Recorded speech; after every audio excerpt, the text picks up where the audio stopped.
तो hello guys, कैसे हैं आप सभी। स्वागत है आपका हमारे अपने चैनल आर्ट से ज्ञान में। आज हम करने जा रहे हैं क्लास 11 चैप्टर नंबर 3 चुनाव और प्रतिनिधित्व। ठीक है, ये सीबीएसई के न्यूली सिलेबस 2023 एंड 24 की अकॉर्डिंग है। सॉरी यहाँ मिस्टेक है, 24। ठीक है, हाँ, तो ये बिल्कुल न्यूली सिलेबस के अकॉर्डिंग है, आपके सिलेबस से बिल्कुल रिलेटेड है। और वन शॉट वीडियो है जिसके अंदर आप पूरे चैप्टर को कुछ मिनट्स की वीडियो में आप पूरा चैप्टर को समझ जाएंगे। ठीक है, तो वीडियो बने रहे लास्ट तक, और चैनल को सब्सक्राइब करना ना भूलें, वीडियो को लाइक करना ना भूलें, और अपने वीडियो को शेयर जरूर कीजिएगा। ठीक है, और अपने डाउट्स आप कमेंट बॉक्स में लिख सकते हैं। तो चलिए शुरू करते हैं आज की वीडियो को बिना किसी देरी के।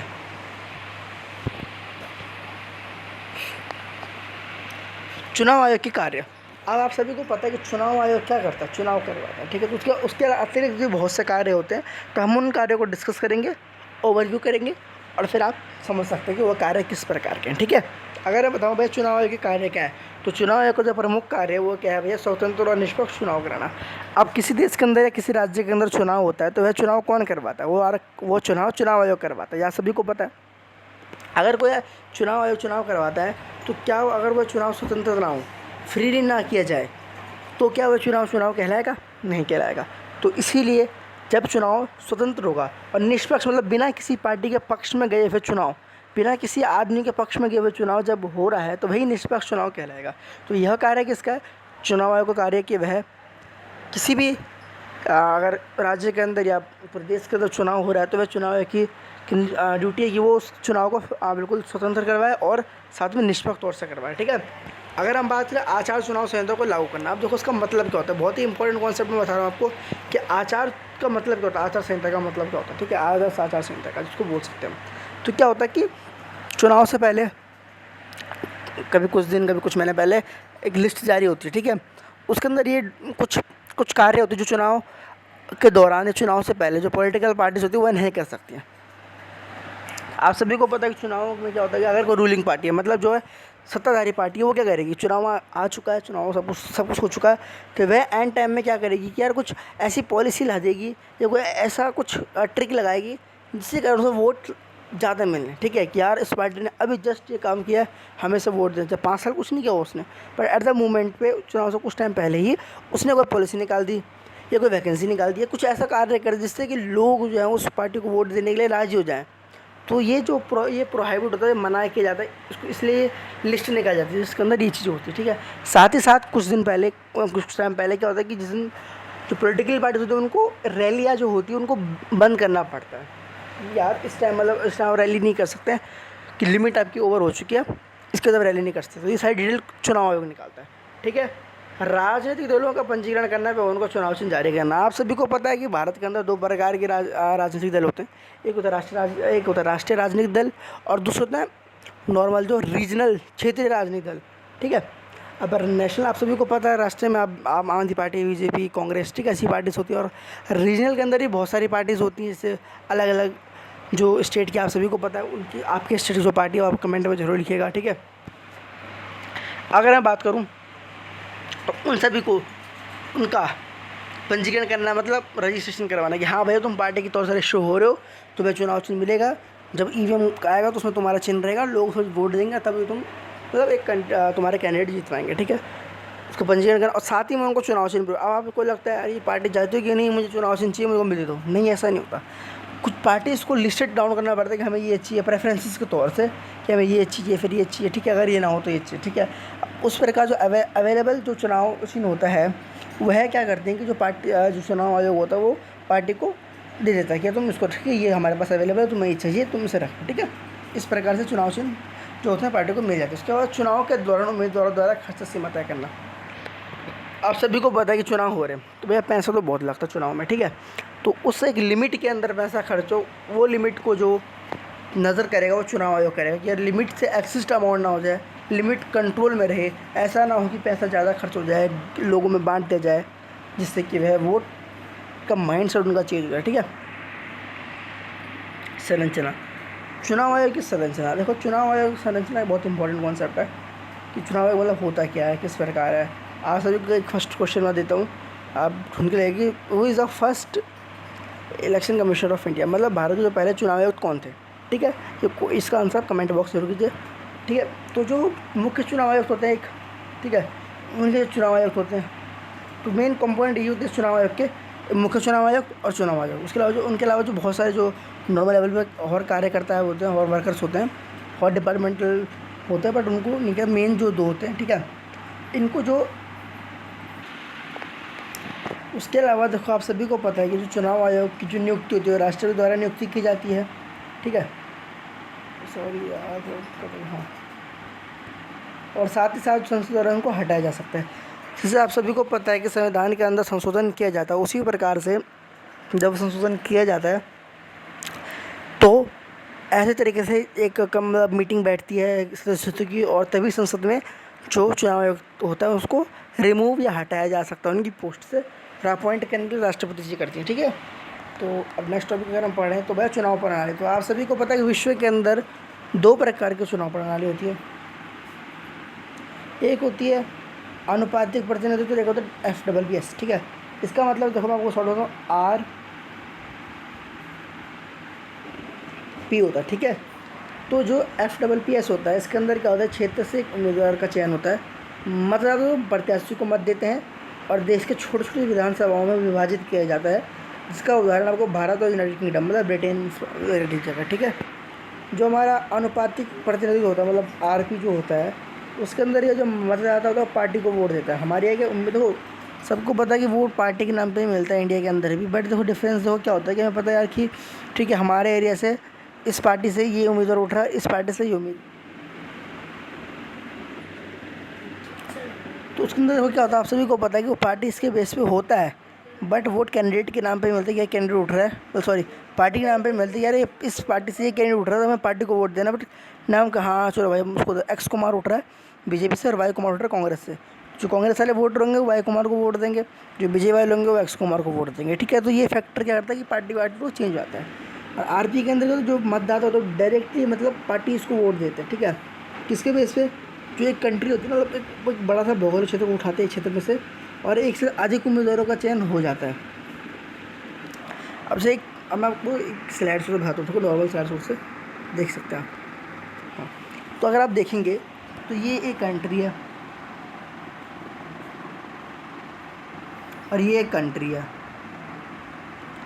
ये भैया PR को फॉलो करती है, ये FPPS को फॉलो करती है, ठीक है। 2 कंट्रीज हमारे पास, ये दोनों इसको फॉलो करती हैं।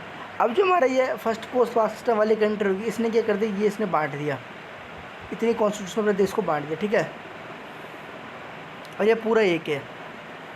अब क्या होगा, यहाँ से हर पार्टी अपना उम्मीदवार उठाएगी, ठीक है। सब सीटों से क्योंकि उम्मीदवार उठेगा। अब यहाँ मान लो कि 2000 वोट पड़े इस एरिया के अंदर, ठीक है, और A पार्टी को मिला 1000 वोट, B पार्टी को मिला 500 वोट, और C पार्टी को मिला 250 वोट, और D पार्टी को मिला 250 वोट। तो अब क्या होगा, जो A पार्टी का जो नेता होगा, जो कैंडिडेट होगा वो जीत जाएगा, उसको जीत मिल जाएगी, और इन सबको खाली हाथ जाना पड़ेगा, ठीक है।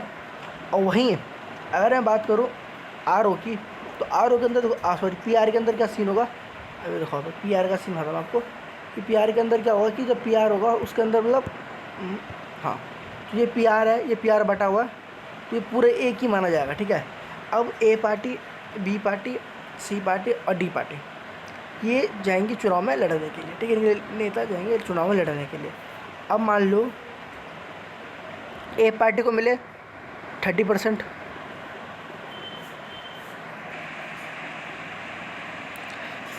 B को मिल गया 40%, ठीक है, C को मिले 20% और D को मिले 10%।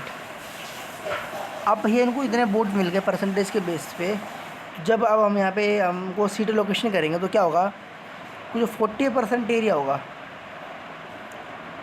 यहाँ B पार्टी के नेता को सीट मिल जाएगी उस संसद के अंदर, उनके पार्लियामेंट में B पार्टी के 40% लीडर्स रहेंगे, फिर A पार्टी के 30% लीडर रहेंगे, फिर 20% होंगे वह C पार्टी के होंगे, जो 10% होंगे वो D पार्टी के होंगे, ठीक है। अगर मैं इसको थोड़ा आपको कैलकुलेटिव वे में बताऊँ, मैथमेटिक वे में बताऊँ, तो क्या होगा, अगर मान लो वहाँ पे 100 सीटें थी तो A के जो रहेंगे 30 सीटों पे A के मेंबर बैठेंगे, 40 सीटों पे B के मेंबर बैठेंगे, और 20 सीटों पे सी के मेंबर बैठेंगे और 10 सीटों पे डी के मेंबर बैठेंगे।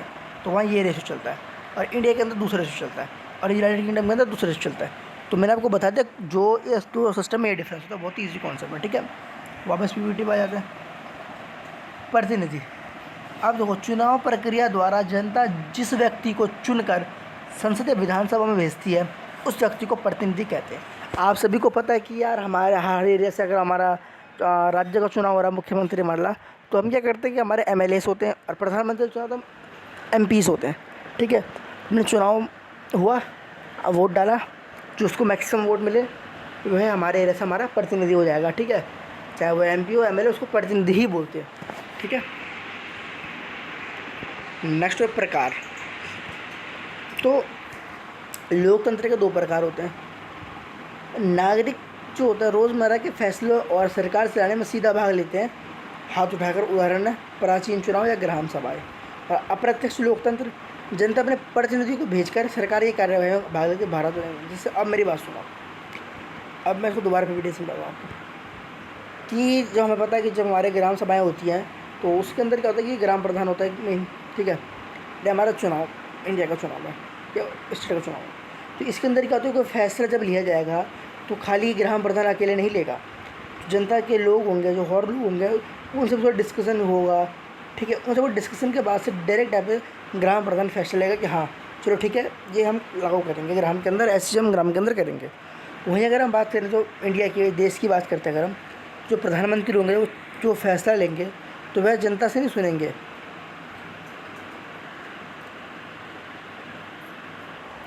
तो अब बात करेंगे चुनाव की। तो देखो, जनता जिस विधि द्वारा अपने प्रतिनिधि को चुनती है उसे चुनाव या निर्वाचन कहते हैं। मतलब भैया कि अगर हमें अपने जो लीडर्स वगैरह हैं, अपने जो हमारे रिप्रेजेंटेटिव्स हैं, प्रतिनिधित्व हैं, उनको अगर हमें चुनना है तो उसे हम चुनाव बोलेंगे, निर्वाचन बोलेंगे, ठीक है। चुनाव और लोकतंत्र, चुनाव और लोकतंत्र दोनों एक सिक्के के 2 पहलू हैं। चुनाव के बिना लोकतंत्र अधूरा है और लोकतंत्र का चुनाव के बिना कोई महत्व नहीं है, ठीक है। आज आप सभी को पता है कि नॉर्थ कोरिया हो गया या कोई और कंट्री हो गई, तो वहाँ क्या है, चुनाव नहीं होता। तो वो बोलेंगे लोकतंत्र, तो लोकतंत्र कहाँ से आ गया भैया, ऐसे लोकतंत्र बोल रहे हैं। चुनाव के बिना मतलब लोकतंत्र और चुनाव की बहुत अहम भूमिका होती है, ठीक है। वो दोनों एक दूसरे के बिना बिल्कुल अधूरे हैं, अधूरे क्या है ही नहीं मतलब। नेक्स्ट वीक में चुनाव आयोग के ऊपर दोबारा गया। देखो, भारत के संविधान अनुच्छेद 324 को MCQ को बहुत इंपॉर्टेंट क्वेश्चन है, आ सकता है आपके पेपर में, बहुत इंपॉर्टेंट कई बार आता है। 324 के अनुसार भारत का जो स्वतंत्र चुनाव आयोग होगा जिसमें 3 सदस्य होंगे, एक मुख्य निर्वाचन आयुक्त और 2 निर्वाचन आयुक्त। और जो भारत के प्रथम चुनाव आयुक्त थे वो श्री सुकुमार सेन थे। देखो, ये बहुत इंपॉर्टेंट, और 12th में भी आएगा ये, याद है 12th के एग्ज़ाम में ये क्वेश्चन आता है कि 12th के लिए भी इंपॉर्टेंट है, 11th के लिए भी इंपॉर्टेंट है। MCQ फॉर्मेट का क्वेश्चन है, बहुत इंपॉर्टेंट, ठीक है। नेक्स्ट बात करें अगर हम, तो सार्वजनिक वोट से जीत की प्रणाली, जो मैंने बताया था आपको, FPPS वही चीज़ ये है, ठीक है। तो यह प्रणाली भारत में इंग्लैंड से ली गई है। इसमें पूरे देश को छोटे भौगोलिक इकाई में बांट दिया जाता है जिसे निर्वाचन क्षेत्र कहते हैं। निर्वाचन क्षेत्र से एक प्रत्याशी विजेता होता है, इसमें सबसे अधिक वोट पाने वाले को प्रत्याशी विजेता होती है। अब ये कॉन्सेप्ट मैं आपको पूरा समझा चुका हूँ, तो यहाँ ज़्यादा समझाने की ज़रूरत नहीं थी। ये आपके लिए, अगर आपको आंसर लिखना हो तो ये आपके लिए एक अच्छा पॉइंट है, तो आप इनको रट सकते हैं, याद कर सकते हैं, समझ सकते हैं, वो है आपकी इच्छा है। देखिए, पॉइंट पूरा डिस्कस हो चुका है, ठीक है। सामुदायिक प्रणाली को बता चुका हूँ क्या होता है, एग्जाम्पल आपको दे चुका हूँ, प्रैक्टिकली आप समझ चुके हैं। थ्योरेटिकल समझना, ये लाइन मैं पढ़ के बता चुका हूँ। प्रत्येक पार्टी चुनाव में पहले अपने प्रत्याशियों की एक प्राथमिकता सूची जारी करती है और अपने उतने ही प्रत्याशियों को उस प्राथमिकता सूची में चुन लेती है जितने सीटों को उसे दिया जाता है। चुनाव की इस व्यवस्था में किसी पार्टी को उतनी ही सीट मिलती है जितनी प्रतिशत से वोट मिलते हैं। इस प्रणाली में मतदाता प्रत्याशी को नहीं बल्कि पार्टी को वोट देता है। समानुपातिक प्रतिनिधित्व प्रणाली 2 प्रकार की, जैसे इजराइल व नीदरलैंड में पूरे देश को एक निर्वाचन क्षेत्र माना जाता है। प्रत्येक पार्टी को राष्ट्रीय चुनाव में प्राप्त वोटों का अनुपात में सीट दी जाती है। और दूसरे प्रकार के अर्जेंटीना, पुर्तगाल में पूरे देश को बहुसदस्यीय निर्वाचन में बांटा जाता है। तो ये एक बहुत इंपॉर्टेंट क्वेश्चन है कि 2 पार्ट में डिवाइड है, 2 पार्ट में, ठीक है। हर जगह सेम रूल नहीं होता, इसका अलग जगह अलग रूल भी माना जाता है, ठीक है। भारत ने क्यों चुना, भारत ने यही प्रणाली क्यों चुनी? देखो, ये एक प्रणाली बहुत ही सरल है, ईजी है, आसानी से हो जाती है। चुनाव के समय मतदाताओं के पास स्पष्ट विकल्प होता है। अब ये उसमें उन्हें पता नहीं कि हमारा कैंडिडेट कौन है, पर इसमें कैंडिडेट का पता है कि कैंडिडेट है, ये पार्टी है, सब क्लियरली मेंशन है। आपको पता है यार सब यही होने वाला, तो ठीक है आप उसको वोट दे सकते हो। यह प्रणाली भारत जैसे विशाल जनसंख्या वाले देशों के लिए बहुत उपयुक्त है, मतलब कामदायक है, लाभदायक है, बहुत सही है। जिस कंट्री की पॉपुलेशन ज़्यादा हो उन्हें ऐसी चीज़ों की सहायता लेनी चाहिए, ऐसी चीज़ों को अपने पास सिस्टम को लाना चाहिए, ठीक है। और मतदाता उम्मीदवार को व्यक्तिगत रूप से जानते हैं और अवसर अन्य प्रणाली में नहीं मिलता है। आप सभी को पता है अगर चुनाव कई बार क्या होता है कि किसी एरिया के लोग ही चुनाव में मुड़ जाते हैं, तो उस एरिया के लोग उन लोगों को जानते हैं, कई बार देखा होता है, अच्छा होता, बात की होती, समझते। तो इस प्रणाली का मतलब ये बहुत महत्वपूर्ण एक इम्पोर्टेंट पॉइंट ये है अभी कि इस प्रणाली में चीज़ आपको मिल जाती है, ठीक है। आरक्षण। अब भारतीय संविधान ने 10 वर्षों के लिए इसको लागू कर रखा था, बट क्या होता है आप सभी को पता है कि कोई भी पार्टी आती है तो वह नहीं चाहती उसका वोट शेयर कम हो, तो आरक्षण को बढ़ाते रहते हैं। अगर हम बात करें भारत के संविधान द्वारा संसद या राज्य विधानसभा में सभी वर्गों के लिए समान प्रतिनिधित्व देने के लिए प्रयास में निर्वाचन क्षेत्रों में आरक्षण की व्यवस्था की गई थी। आरक्षण प्रदान किया गया था SC ST OBC लोगों के लिए और माइनॉरिटी वुमेंस के लिए। जो आप सभी को पता है कि जो आरक्षण ग्राम सभाओं के अंदर होता है, ज़िला पंचायतों के अंदर होता है, जो पंचायत लेवल के चुनाव होते हैं, तथा मतलब जिस आप सभी को पता है कि नगर पालिका और पंचायत ग्राम पंचायतों के चुनाव में उनको रिजर्वेशन मिलता है, अन्यथा MP MLA तथा चुनाव में उनको वोट नहीं मिलता, ठीक है। इस व्यवस्था में सही वर्गों को मतदाता वोट डालेंगे, लेकिन प्रत्याशी केवल उसी सामाजिक वर्ग का होगा जिसका आरक्षण की व्यवस्था की गई है। प्रारंभ में व्यवस्था केवल 10 वर्षों के लिए की गई थी, लेकिन इसे बढ़ा 30 कर दिया गया। लोकसभा की 543 में से 84 सीटें SC कैंडिडेट्स की, 47 सीटें ST कैंडिडेट्स की होती है, ठीक है, ST एवं SC। और आरक्षित होती है निर्वाचन क्षेत्र का आरक्षण परिसीमन आयोग। देखो बहुत इंपॉर्टेंट क्वेश्चन है, उसमें मजाक नहीं है भाई, कोई मजाक नहीं है। परिसीमन आयोग करता है, ठीक है, आधार पर राष्ट्रपति करता है इसके गठन परिसीमन आयोग का। बहुत इंपॉर्टेंट क्वेश्चन है, ये याद रखना, MCQ फॉर्मेट में आ सकता है, ये वाला पार्ट, ये वाला पार्ट, ये वाला पार्ट, ये वाला पार्ट, ठीक है। ये बहुत इंपॉर्टेंट क्वेश्चन है, इनको ध्यान रखना। कब तक वृद्धि की? 2030 तक की थी। कब की? 2020 में की थी, 2030 तक, ठीक है। ये देखो फॉर्मेट, ठीक है, 2030 में की, सॉरी, हाँ। अब चुनाव की बात करें भैया, चुनाव क्या होता है? लोकतांत्रिक देश जो चुनावों में धर्म, जाति, लिंग के आधार पर मतभेद किए बिना, भेदभाव किए बिना 18 वर्ष से ऊपर सभी नागरिकों को मत देने का अधिकार है। मतलब ये आपकी 18+ होनी चाहिए, जिसको अडल्ट कहते हैं। आपके जो 18+ होते ही आपको वोट देने का अधिकार है। आप किसी भी कलर कोई भी हो, जेंडर कोई भी, आपका रिलीजियस कोई भी हो, उससे किसी को कोई फ़र्क नहीं पड़ता। आपकी एज 18+ होनी चाहिए, आपके पास वोटर ID कार्ड होना चाहिए। आप जाइए चुनाव केंद्र में, लिस्ट में आपका नाम आया, वहाँ के चुनाव में आप वोट दे सकते हैं। किसी पार्टी को, किसी कैंडिडेट को कोई रोकथाम नहीं है, ठीक है। और उपस्थिति और मतदान करने वाले सदस्यों के 2/3 बहुमत सदन की कुल सदन का संतावन बहुमत, ठीक है। अब आप सभी को पता है यार कि जब कोई भी बिल पास होता है ना, या वो संशोधन किया जाता है, तो उसके लिए चुनाव किया जाता है। तो उस चुनाव में अगर भैया नॉर्मल है, सदस्य संख्या का साधारण बहुमत, तो एक होता है 2/3 बहुमत, वो साधारण बहुमत। जब कोई मेजोरिटी निकालनी होती है तो वो जो 2/3 लोग होते हैं, जो उपस्थित होते हैं, जो मतदान करते हैं, उनका 2/3 वोट आपको आना जरूरी है। अगर कुल सदस्य करते हो आपको साधारण बहुमत, 50+ वाला जो होता है वो नॉर्मल बहुमत होता है, ठीक है।